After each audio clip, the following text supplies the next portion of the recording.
Alors vous vous levez le matin, vous avez un peu la tête dans le pépette, mais comme vous êtes étudiant ou étudiante, vous essayez quand même d'un peu vous motiver pour vous rendre à la bibli de votre unif. Une fois sur place, vous déposez vos affaires sur un banc, vous partez à la recherche des livres dont vous avez besoin pour travailler, et puis vous vous faites poignarder. Oui, ce que je viens de vous raconter est absolument horrible et il s'agit malheureusement d'une histoire vraie. Bonjour à tous, j'espère que vous allez bien. Aujourd'hui, je vais vous parler du meurtre mystérieux de la jeune Betsy Aardsma. Alors, la jeune Elisabeth Ruth Aardsma, elle voit le jour le 11 juillet 1947 dans la ville de Holland, située non pas aux Pays-Bas, mais dans l'état du Michigan.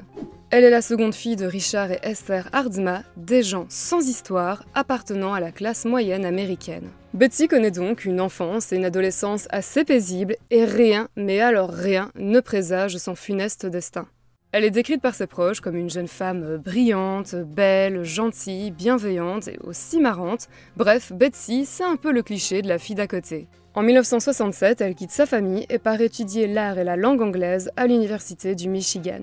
Fidèle à elle-même, Betsy est une excellente élève et en 1969, elle reçoit son diplôme avec les honneurs. Mais Betsy ne repart pas de l'université du Michigan uniquement avec un diplôme en poche. En effet, durant ses études, elle fait la rencontre de David Wright, un étudiant en médecine qui devient assez vite son petit ami. Maintenant qu'elle est diplômée, Betsy elle réfléchit un peu à ce qu'elle pourrait faire et elle commence à s'intéresser au Peace Corps. Alors, Peace Corps, c'est quoi? C'est une agence indépendante du gouvernement américain qui fut créée en 1961 par le président John Fitzgerald Kennedy et qui a pour mission de favoriser la paix dans le monde. Betsy souhaite donc rejoindre le Peace Corps et consacrer sa vie à aider les autres, ce qui est un très beau projet, mais cela veut dire qu'elle va devoir quitter les États-Unis et partir pour l'étranger. Et cette idée ne plaît pas trop à son petit ami. David Wright est cash avec elle. Si elle part plusieurs mois, voire plusieurs années à l'autre bout de la planète, il ne l'attendra pas. Bon, c'est pas super cool, mais au moins c'est honnête. Betsy est donc face à un terrible dilemme, rester auprès de son chéri ou le quitter et devenir membre du Peace Corps. Betsy choisit David et décide de le suivre en Pennsylvanie car ce dernier a été accepté dans la faculté de médecine du Penn State. La jeune femme, âgée de seulement 22 ans, en profite alors pour reprendre des études en littérature anglaise et s'inscrit donc, elle aussi, à l'université de Pennsylvanie, une décision qui va malheureusement lui coûter la vie. Nous sommes désormais le 27 novembre 1969 et ce jour-là c'est Thanksgiving, une fête très importante pour les Américains. C'est aussi pour Betsy l'occasion de passer du temps avec David, son petit ami. Oui, je voulais pas encore préciser, mais même si les deux jeunes gens étudient dans la même université, leurs facs ne sont pas du tout situés au même endroit et Betsy doit quitter son campus et prendre le bus pour se rendre chez David. Après avoir terminé leur repas de fête, Betsy demande à son chéri s'il peut la déposer à son arrêt de bus pour qu'elle puisse rentrer chez elle. Oui, Betsy est une grosse bosseuse et elle veut absolument rentrer chez elle pour pouvoir travailler dès le lendemain sur un devoir d'anglais. Le lendemain, donc le 28 novembre 1969, Betsy se lève, enfile une robe rouge et vers 16h, elle se dirige vers les bureaux de deux de ses profs avec qui elle avait rendez-vous. Ensuite, elle croise deux potes avec qui elle discute un peu avant de rentrer dans la bibliothèque de son unif qui se nomme en anglais Patey Library. Une fois à l'intérieur de la Patey Library, Betsy dépose ses affaires sur un banc et se dirige ensuite vers le niveau -2 de la bibli, donc au sous-sol, afin de consulter le livre dont elle a besoin pour travailler. Ensuite, peu après 16h30, Dean Brungart, un employé de la bibliothèque, aperçoit une jeune femme portant une robe rouge, seule dans une des allées du sous-sol. Il aperçoit également deux hommes en train de chuchoter un peu plus loin. Quelques minutes plus tard, Richard Allen, un autre témoin, entend une conversation entre un homme et une femme alors qu'il est devant la photocopieuse, non loin de l'allée où est censée se trouver Betsy. D'après ses dires, les deux personnes semblaient discuter calmement, mais il était trop éloigné pour comprendre quoi que ce soit. Puis, vers 16h45, Shirley Brooks, une copine de Betsy, descend apparemment au sous-sol pour lui emprunter un stylo. Ensuite, Richard Allen ainsi que Jean Wafinda et Mary Lee Erdley, deux étudiants, entendent un énorme bruit. Juste après, Mary Lee aperçoit deux hommes courir dans sa direction. L'un des deux hommes lui montre une allée et lui explique qu'une jeune femme a besoin d'aide avant de sortir de la bibli. L'étudiante se dirige alors entre les rayons 50 et 51 et découvre Betsy allongée sur le sol. La jeune femme a en fait reçu un coup de couteau dans le sein gauche et la lame a sectionné son artère pulmonaire. Le problème, c'est que personne ne comprend à ce moment-là que Betsy a été poignardée. Comment c'est possible de ne pas remarquer que quelqu'un s'est fait poignarder? Alors déjà parce que la blessure de Betsy ne saignait pas beaucoup. D'après ce que j'ai lu, la jeune femme est morte en s'étouffant dans son propre sang, qui s'écoulait donc non pas vers l'extérieur, mais vers l'intérieur. En plus de ça, souvenez-vous, je vous ai dit que ce jour-là, Betsy portait une robe rouge, et ben cette robe rouge a masqué le peu de sang qui sortait de sa plaie. Et ce n'est en fait qu'une fois arrivée à l'hôpital de l'université que les médecins se sont rendus compte que Betsy avait été victime d'une agression. De toute façon, je vous rassure, je suis pas sûre que ça va vous rassurer, mais soit, même si on s'était rendu compte immédiatement que Betsy avait été poignardée, vu la gravité de ses blessures, on n'aurait quand même pas pu la sauver. En effet, d'après les médecins, Betsy est décédée en moins de 10 minutes. Mais cette erreur d'interprétation va poser un autre souci, puisque pendant que Betsy est emmenée à l'hôpital, les employés de la bibliothèque, qui sont persuadés qu'il ne s'agit que d'une étudiante qui a fait un petit malaise, vont ranger et nettoyer la scène de crime.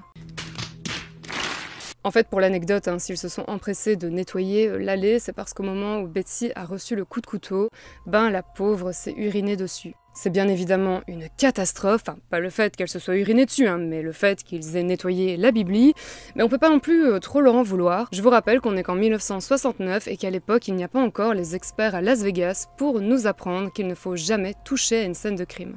Alors, qu'est-ce qu'on a? On n'a plus d'empreinte. Ah mais du coup, elle va être un peu compliquée cette enquête, non? Oui, en effet. Donc Betsy Hardzma se fait poignarder alors qu'elle se trouve au sous-sol de la Paty Library entre les rayons 50 et 51. Alors petit récap avec en bonus quelques infos supplémentaires. Peu après 16h30, Dean Brunkart aperçoit une jeune femme correspondant à la description de Betsy, seule dans une allée. Il aperçoit également, non loin d'elle, deux hommes en train de parler à voix basse. Vers 16h45, Shirley Brooks se rend apparemment au sous-sol de la Bibli pour emprunter un stylo à Betsy. Richard Allen, qui se trouve près de la photocopieuse, entend une conversation entre un homme et une femme, mais il ne comprend aucun mot. Puis il entend un bruit sourd et un jeune homme qui a l'air d'être un étudiant passe alors à côté de lui. Mary Lee Eardley, une camarade de classe de Betsy, entend elle aussi le bruit de la chute de la jeune femme. Elle aperçoit ensuite deux hommes courir dans sa direction et l'un des deux lui dit qu'il faudrait que quelqu'un aide cette jeune femme tout en lui indiquant l'allée où se trouve Betsy. Enfin, Zhao Afinda, un autre étudiant, n'aperçoit qu'un seul homme au comportement suspect, celui qui a apparemment parlé à Mary Lee, et décide de le suivre, mais le perd de vue à la sortie de la Bibli. Un employé de la Paty Library sera témoin de cette poursuite entre Zhao et l'homme suspect. Plus tard, les enquêteurs découvriront sur les marches des escaliers empruntés par l'homme suspect et Zhao des gouttes de sang correspondant au groupe sanguin de Betsy, suggérant que cet homme suspect était bien l'agresseur de la jeune femme. Les gouttes de sang provenaient sans doute de l'arme du crime qui ne fut entre parenthèses jamais retrouvée. Un portrait robot de l'homme chelou fut réalisé à partir du témoignage de Mary Lee et apparemment il existerait un autre portrait robot réalisé d'après les témoignages de Zhao et de l'employé qui a surpris le suspect en train d'être poursuivi par Zhao, mais ce portrait n'aurait jamais été rendu public et j'espère que vous arrivez à suivre. Voilà, désormais vous connaissez un peu mieux le contexte de la mort de Betsy, même si certains passages restent assez confus, surtout celui où Mary Lee dit avoir aperçu deux hommes alors que Zhao est l'autre témoin, seulement un. Alors la première chose à signaler, c'est que Betsy n'a pas crié et que son corps ne présentait pas de traces de défense. Donc soit la jeune femme connaissait son meurtrier, soit ne le connaissait pas, mais n'avait aucune raison de se méfier de lui. Mais bon, vu qu'on a plus de chances de nous faire trucider par quelqu'un que l'on connaît que par un inconnu, oui, je sais, c'est terrifiant, intéressons-nous aux proches de Betsy. La première personne qui fut suspectée dans cette affaire fut bien évidemment David Wright, le petit ami de la victime. Étudiant en médecine, il savait parfaitement où enfoncer la lame d'un couteau pour tuer rapidement Betsy. Mais David est assez vite écarté de l'affaire grâce à son alibi. Au moment des faits, il se trouvait à plusieurs kilomètres de la Paty Library et révisait ses cours avec plusieurs autres étudiants. De plus, David n'avait pas vraiment de raison de tuer Betsy, il avait même prévu de la demander en mariage pendant les vacances de Noël, donc bon. Il existe tout un tas de théories sur les circonstances de la mort de Betsy, et je vous propose de découvrir les plus connues. Première théorie, celle du sculpteur fou. Peu après le meurtre de Betsy, les policiers s'intéressent à William Spencer, un prof de sculpture âgé d'une quarantaine d'années. En fait, lors d'un repas de Noël organisé par un autre prof de l'UNIF, ce William Spencer aurait tenu des propos assez déplacés au sujet de Betsy. Apparemment, il aurait raconté qu'il connaissait bien la jeune femme et que celle-ci aurait accepté contre un peu d'argent de poser nue durant un de ses cours. Il aurait également confié qu'il se trouvait sur les lieux du crime au moment des faits et qu'il aurait même aperçu le meurtrier de Betsy. Après ce sympathique repas de Noël, certains collègues de William contactent la police et font part de leurs soupçons. William est donc interrogé par les policiers, mais ces derniers ne trouvent aucun élément qui puisse prouver les différentes affirmations de ce monsieur. William propose alors aux policiers de les aider en réalisant par exemple un buste du suspect qu'il prétend avoir aperçu et qui, entre parenthèses, ne ressemble pas du tout au suspect aperçu par Jean Wafinda et Mary Lee Eardley, les témoins principaux de cette affaire. Malgré l'insistance de ce William pour pouvoir participer à l'enquête, les policiers refusent son aide et il semblerait que ce monsieur très chelou ait simplement voulu attirer l'attention sur lui. But my mom says I'm cool. Deuxième théorie, est-ce que Betsy se serait retrouvée au mauvais endroit au mauvais moment? Vu que Betsy était une jeune femme sans histoire, elle a peut-être été tuée pour avoir vu quelque chose qu'elle n'aurait pas dû. Certains racontent que Betsy aurait été témoin d'un deal de drogue, ce qui pourrait être possible puisque la drogue circulait dans les couloirs de l'université. D'autres personnes évoquent la possibilité qu'elle ait pu surprendre deux amants ou une personne seule souhaitant se faire plaisir dans les allées sombres de la Bibli.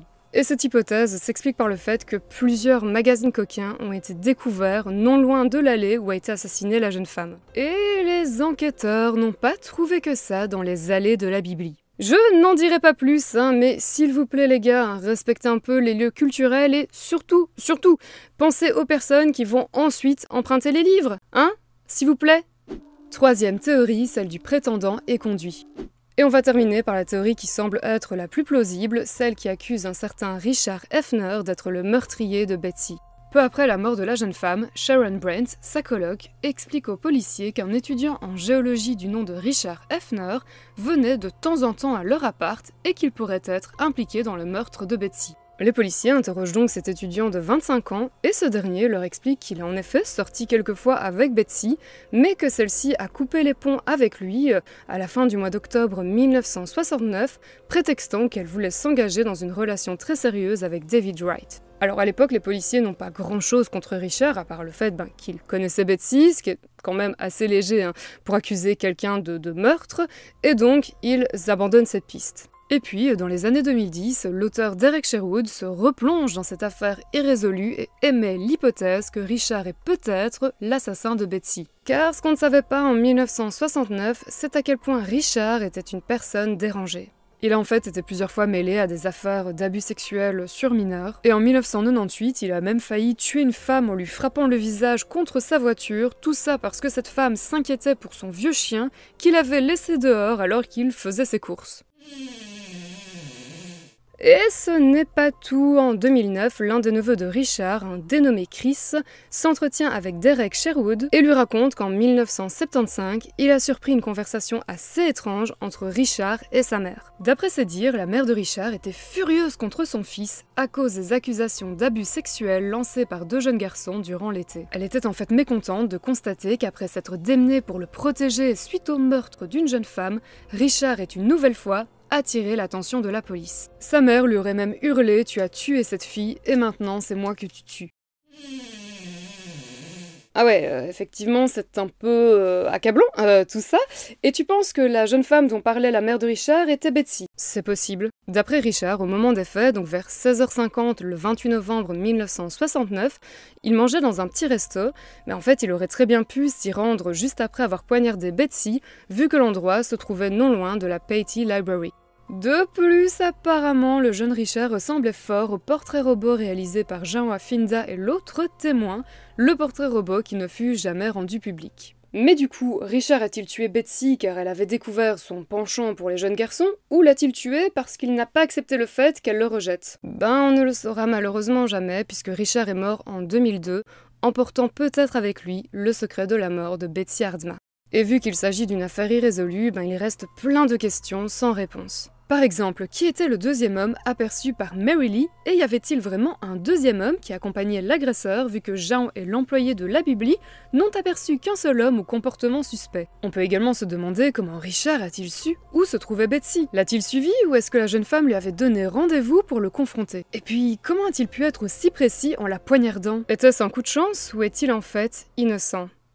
Franchement, après avoir lu plein d'articles sur cette affaire, je pense sincèrement que la personne qui a tué Betsy connaissait bien les lieux, sinon elle n'aurait pas pu s'enfuir avec autant d'aisance, et je pense aussi qu'elle connaissait Betsy, car qui aurait l'idée de se rendre jusqu'au sous-sol d'une bibli pour tuer une inconnue, d'autant plus que l'endroit n'était pas désert. Plus de 50 ans après les faits, l'enquête reste ouverte. Merci pour votre attention et n'oublions jamais la brillante et bienveillante Betsy Hardzma. Comme je vous l'ai dit, il existe plein de théories sur les circonstances de sa mort, donc n'hésitez pas à consulter mes sources en barre d'infos si vous désirez en savoir plus. Prenez bien soin de vous et à bientôt pour une prochaine vidéo. Ciao!